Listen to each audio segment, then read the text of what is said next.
AITA for refusing to pay my best friend for showering and doing laundry at her place due to unforeseen circumstances. She even asked me to pay for accidentally connecting to her Wi-Fi. I have been best friends with this girl for almost 4 years now. At least, I thought we were best friends. Over the years, there have been a lot of small issues, most of them revolving around money. I never really made a big deal about it because I hate conflict. I am the kind of person who would rather eat a loss than argue, especially with someone I care about. But now I am sitting here questioning the entire friendship because of something that just happened, and I honestly need to get this off my chest. During our friendship, it became kind of a pattern. We would go out for coffee, and if I said I did not have the money for it, she would quickly jump in and say, "Oh no, I got this," insisting she wanted to treat me.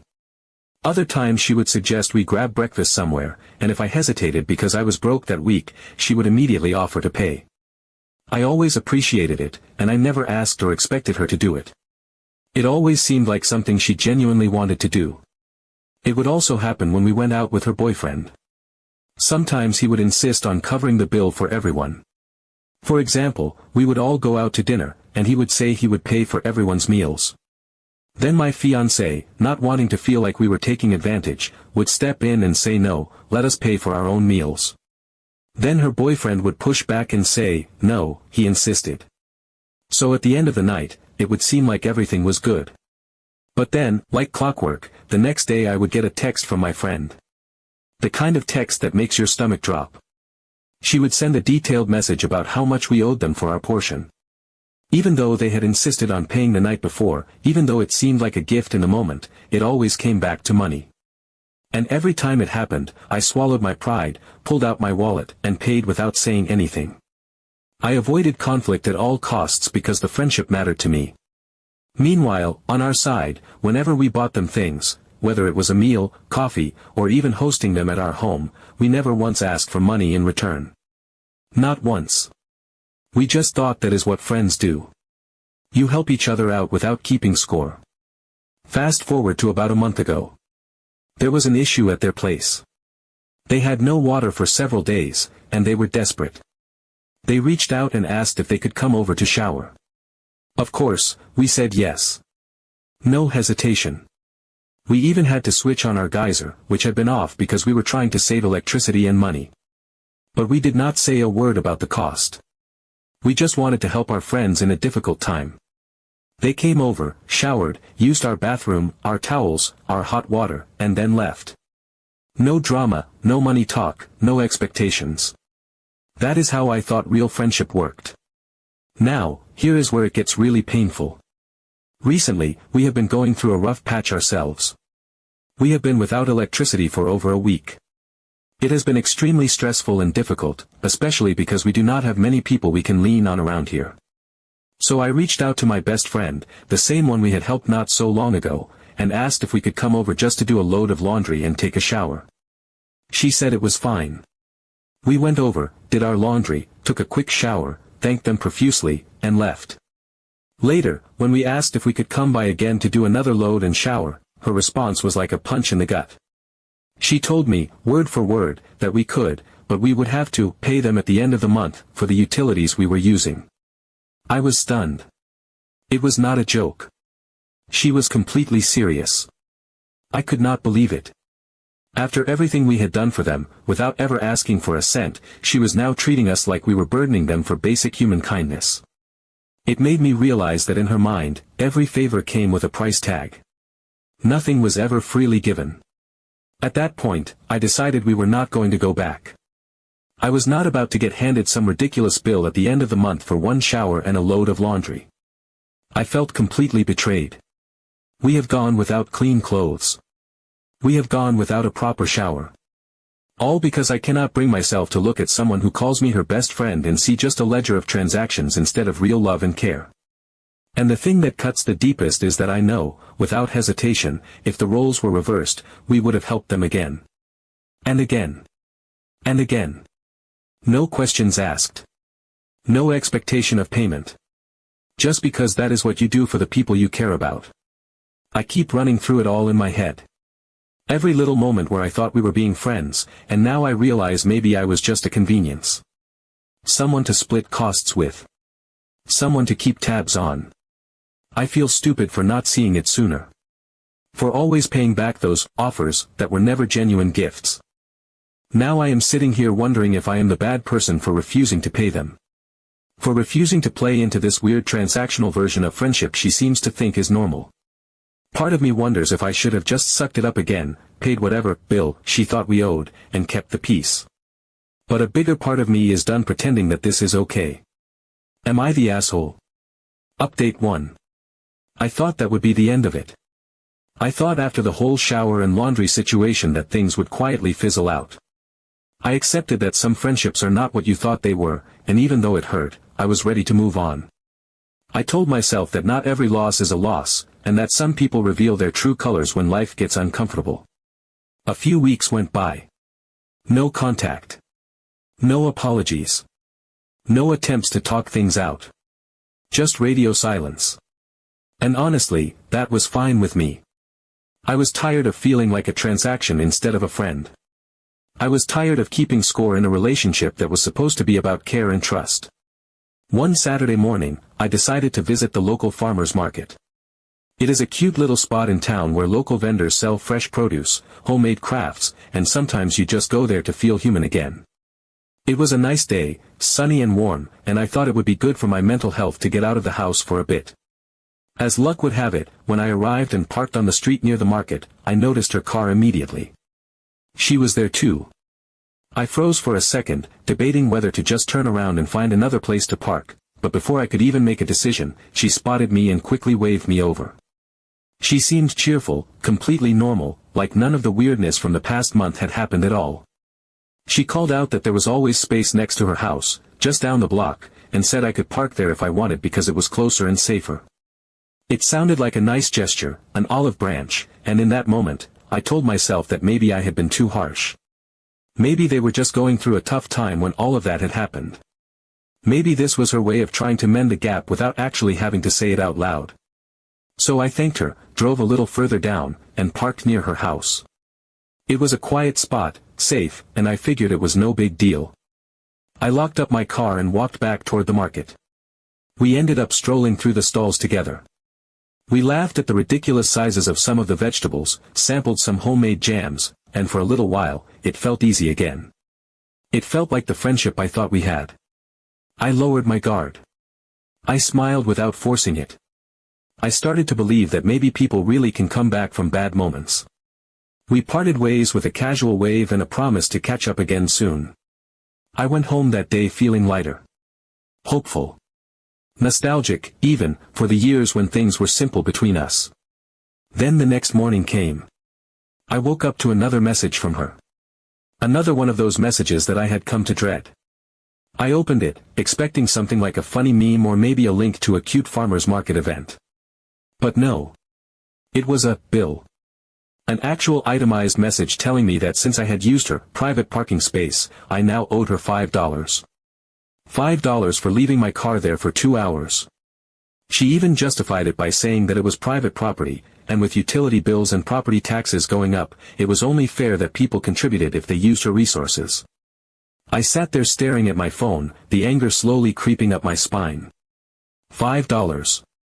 $5 for a friendly gesture she herself had offered, in a moment where I had not even asked for anything. I did not even reply. I did not have the energy. What was there to say at this point that would not sound completely absurd? I realized, in that moment, that there was no miscommunication. No misunderstanding. This was not about tough times or bad moods. This was about who she was, deep down. Someone who puts a price on every tiny gesture, every favor, every second of shared space. I fell silent.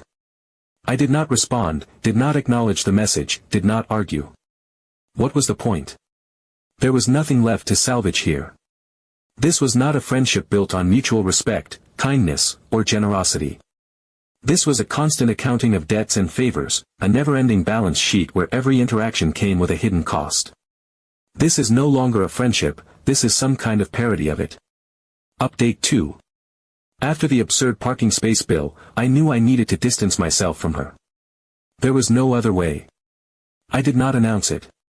I did not confront her. I did not give her a dramatic farewell speech or type out a long message explaining all the ways she had hurt me. I just stopped reaching out. I stopped making plans, stopped sending memes, stopped checking in.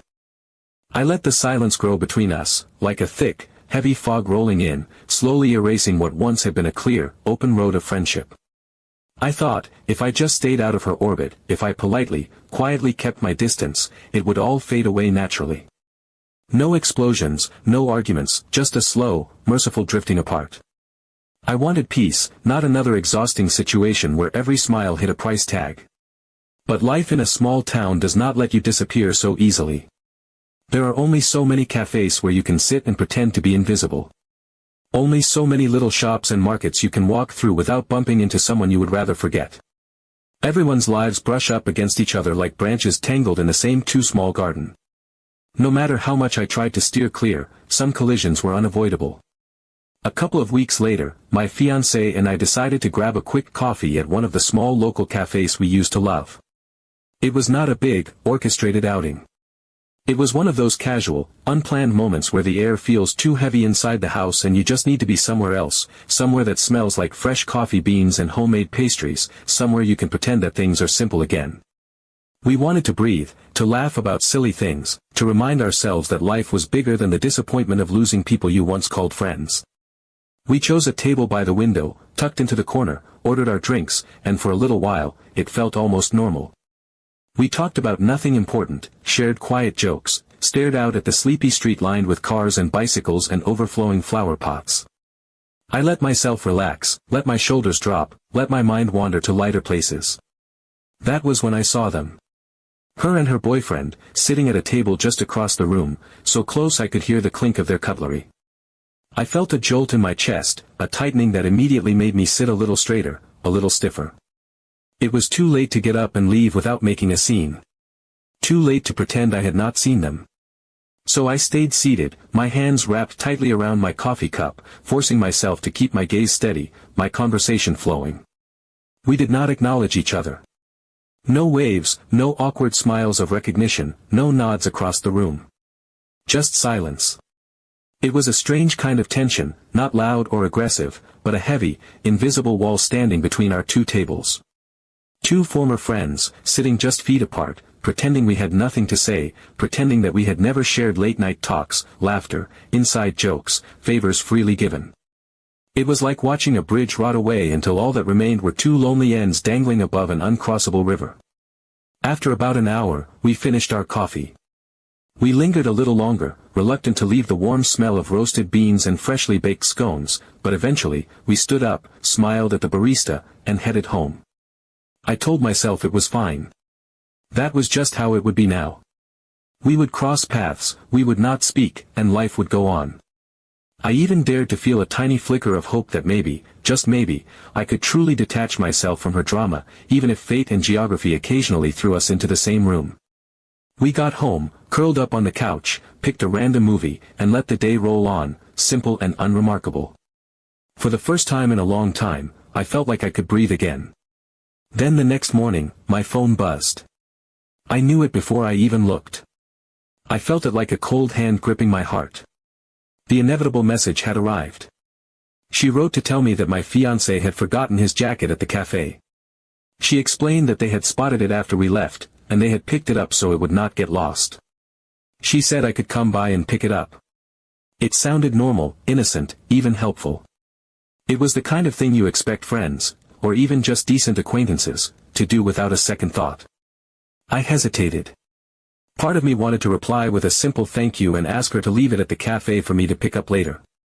Part of me did not want to set foot on their property ever again. But another part of me, tired of dragging everything out, decided to just get it over with. A clean cut, one last visit, and I could finally move on. I drove to their house, a familiar route my car could probably have taken blindfolded. As I pulled up to the curb, my stomach twisted into a tight, anxious knot.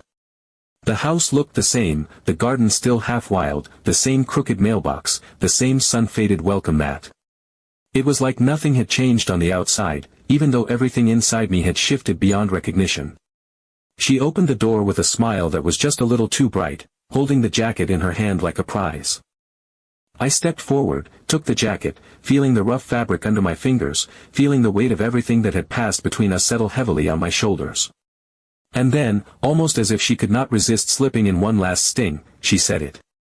She said that since I had sat in their yard for a while the day before and had automatically connected to their Wi-Fi, I owed them $3 for using their internet. For a moment, time seemed to freeze. I stood there, the jacket clutched to my chest like armor, staring at her smiling face, trying to process the sheer pettiness of what I was hearing. It was so absurd that for a second I wondered if I had misheard her. $3. For Wi-Fi. That I had not even consciously used.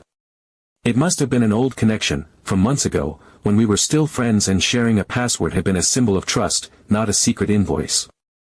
I felt the laughter bubbling up in my throat, sharp and hysterical. I felt tears stinging the backs of my eyes. I wanted to laugh until I collapsed or cry until there was nothing left inside me. It was such a small amount of money, but it represented something so much larger, something broken and sad and irreparable. I thought about all the times I had cooked meals for them without asking for anything in return. All the times we had hosted them, driven them around, invited them into our home, paid for coffees and pizzas and never, not once, kept score. I thought about how many times I had believed that friendship meant giving without expecting, helping without charging, loving without measuring. And here I was, standing on her porch, being charged $3 for the simple, automatic act of a phone reconnecting to an old Wi-Fi network. I knew then, with a kind of cold, bitter clarity, that I could not argue with her. There was no point. She did not see the loss. She did not see what she had turned into. To her, it was all just business as usual. Another line item in a friendship ledger that had long ago stopped being about love or loyalty. I looked her in the eye, kept my voice calm even though every nerve in my body was vibrating with anger and sadness, and said, I do not owe you anything. Then, without another word, without a glance back, I turned around and walked away, clutching the jacket like a tattered relic of a friendship that no longer existed. Even if it sounded rude, I could not play their economic friendship anymore. Update 3. About a month after the jacket and Wi-Fi debacle, after I had mentally closed the door on whatever we used to have, she reached out. It was unexpected, to say the least. I had not heard a single word from her since the day I walked off her porch without looking back. I thought the silence between us had finally solidified into something permanent. I thought we had both moved on, resigned to our quiet, mutual exile from each other's lives.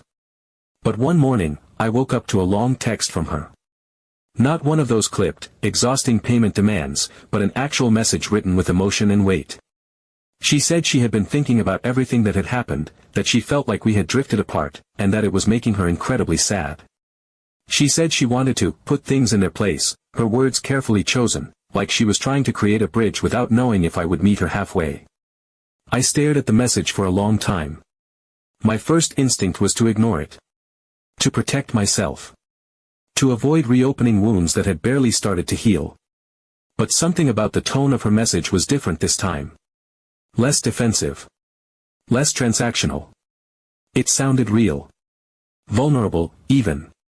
We agreed to meet at a small cafe, neutral territory, a cozy little spot with chipped teacups and lopsided chairs where we had once shared laughter without a price tag attached. I went there without much expectation. I promised myself that I would listen, but I would not beg for anything. If it turned into another exhausting accounting session, I would leave and that would be the true end of it. From the moment I walked in, the air between us was tense. Not angry, not cold, but heavy, like two people carrying too many unspoken words between them. She was already there, sitting at a small corner table with her boyfriend beside her, both of them looking a little nervous, a little uncertain. I sat down, my heart pounding harder than it should have for a simple conversation between old friends. The words came slowly at first, like trying to untangle a knot that had been pulled too tight for too long. She explained that in her family, it had always been customary to pay each other for everything, even the tiniest things. If someone cooked dinner, the others would chip in for groceries. If someone stayed over, they would offer money for water or electricity. She said that for her, it was not about greed or distrust. It was about respect. About honesty. About never putting anyone in the position of feeling used or taken advantage of. Her boyfriend nodded along, his voice steady as he admitted that they both shared that fear. That anxiety about being seen as freeloaders or burdens. It was not about me, he said. It was about old habits and old scars, deeper than either of them had ever realized. I listened carefully, feeling the anger inside me soften but not completely disappear. When it was my turn to speak, I told her that for me, true friendship was about selflessness. About helping each other in difficult moments without keeping score. That every time she had sent me a bill for something small, every time she had turned a moment of kindness into a transaction, I had felt like a customer instead of a friend. I told her that it made me question my place in her life, made me wonder if she saw me as someone she loved or just someone she tolerated until it was time to settle up. We talked for hours, untangling years of misunderstandings and mismatched expectations. There were tears, real ones, the kind you do not wipe away because you are too busy speaking truths you had buried for too long. At moments it was raw and painful, exposing old wounds we had both hidden behind politeness and avoidance. But it was also strangely healing. For the first time in a long time, we really heard each other. Not just listened, but heard. The fear behind her actions. The hurt behind mine. We agreed that if we wanted this friendship to survive, we needed to set a new foundation. We would establish a simple rule: if one of us wanted to pay for something for the other, we would be clear about it. No assumptions, no awkward silences, no passive-aggressive texts the next day. Just honesty. Either say, "This is my gift," or say, "I would appreciate if you could cover your share." Straightforward. Open. Human. From that moment on, everything changed. There were no more strange coffee or Wi-Fi bills arriving like miniature grenades in my inbox. There were no more tight-lipped smiles hiding quiet resentment. Instead, there was clarity. Respect. Understanding. She still sometimes offers to pay for something when we go out, but now she says it plainly. She smiles and says, "This is my treat, do not worry about it." Other times, if it is a bigger expense, she says, "You can give me some of it later if it is convenient for you." No guilt. No demands. No unspoken strings. And I, in turn, have learned to communicate better too. To say when I am uncomfortable. To say when I cannot afford something without feeling ashamed. To draw boundaries without feeling like I am punishing someone. I learned that it is not weakness to tell someone what you need. Our friendship is not perfect. No relationship ever is. But it is real now. Rooted in truth instead of silent resentment. Built on honesty instead of invisible debts. And every time we sit across from each other now, laughing over coffee or sharing a meal, it feels lighter. Easier. Freer. I am glad we did not give up. I am glad we did not let unspoken expectations and misunderstood intentions tear apart something worth fighting for. Because now, after all the hurt and the awkwardness and the growing pains, we have something stronger, something better, something that feels like true friendship at last.